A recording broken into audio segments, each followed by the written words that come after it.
ఆయన నిండు నూరేళ్ళు ఆయురారోగ్యాలతో ఎంతో హ్యాపీగా జీవించాలని మనస్ఫూర్తిగా కోరుకుంటూ, ఆయన కోట్లాది మందికి ఇన్స్పిరేషన్.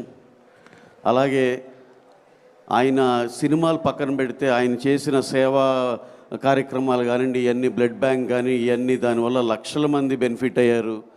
అలాగే ఆయన మా ఇండస్ట్రీలో కానీ ఏదన్నా ఉండి ఎవరన్నా రోడ్ బ్లాక్ అయిపోయి ఎలారా ఈ సమస్యకి అంటే కారు రోడ్ నెంబర్ 25కి తిప్పి చిరంజీవి గారి ఇంటికి వెళ్తే పరిష్కారం అయిపోయినట్టే.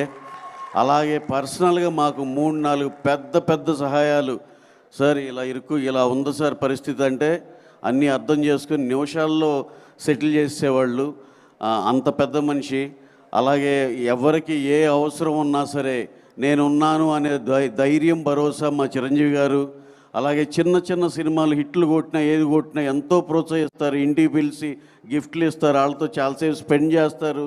ఆయన ఎప్పుడు చెప్తారు ఏదన్నా సినిమాకి ఏదన్నా గెస్ట్గా ఇన్వైట్ చేయాలంటే ఆయన ఆలోచించి ఏదన్నా పెద్ద ఒక సైజ్ సినిమా అయితే రాపోయినా పర్లేదు, ఎవరన్నా చిన్నోళ్ళకి ఉపయోగపడద్దంటే కంపల్సరీ ఆయన ఫంక్షన్కి వచ్చి తీరుతారు. ఆయన చాలా గొప్ప మనసు, చాలా పెద్ద మనసు. ఈ విధంగా నేనేంటంటే చిరంజీవి గారి గురించి సినిమాల గురించి కన్నా ఆయన అదర్ సైడ్ ఎంతో ఉన్నతమైనది. ఎందుకంటే మేము పర్సనల్గా చాలా చూసాం.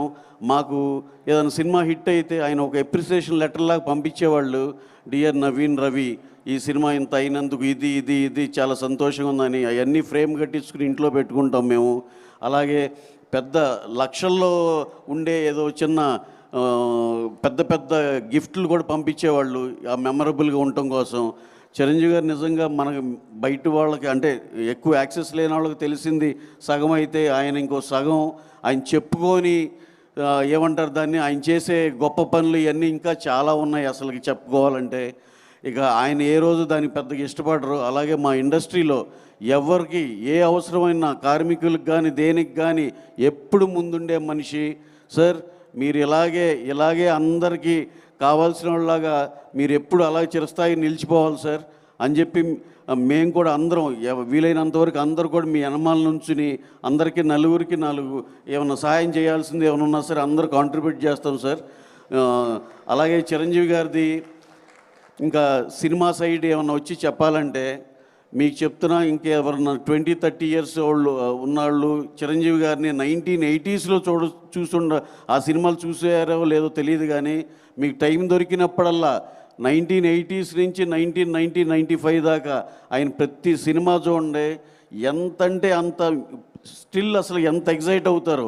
ఎందుకు చెప్తున్నానంటే మేము చిన్నపిల్లలుగా ఉన్నప్పుడు మా ప్రీవియస్ స్టార్ సినిమాలు వాళ్ళు సినిమాల్లోకి వచ్చి 20 ఏళ్ళు 25 ఏళ్ళు అయినా చూస్తే అంత మళ్ళీ ఆ సినిమాలు చూస్తే అంత అనిపించదు, అరే ఏంటి ఇప్పుడు అంతా చేంజ్ అయిపోయిందని. కానీ చిరంజీవి గారు ఒక్కళ్ళే ఆ స్టారు. మీరు 80sలో సినిమాలు కానీ అభిలాష, చట్టానికి కళ్ళేవు, పున్నమి నాగు, విజేత, ఎన్ని సినిమాలు ఉన్నాయండి, మగమహారాజు, అసలు ఖైదీ, అసలు అది కదా టర్నింగు. అలాగే నాకు ఇప్పటికీ ఆశ్చర్యం, ఆయన ప్రాబ్లీ 1978లోనే ఎప్పుడో ఎంట్రీ ఇస్తే 1980కే పున్నమి నాగు, చట్టానికి కళ్ళు, పెద్ద ఇంట్లో రామయ్య, వీధిలో కృష్ణ సూపర్ డూపర్ హిట్లు కొట్టారు. 3 ఏళ్ళకి ఆయన పెద్ద స్టార్గా ఎస్టాబ్లిష్ అయ్యారు. కట్ చేస్తే 83 ఖైదీ వచ్చింది, మార్చేసిన సౌత్ ఇండియన్ బిగ్గెస్ట్ స్టార్. అంటే 78 నుంచి 5 ఏళ్ళలో ఇంత స్టార్డమ్ అసలు ఇంపాసిబుల్ అది.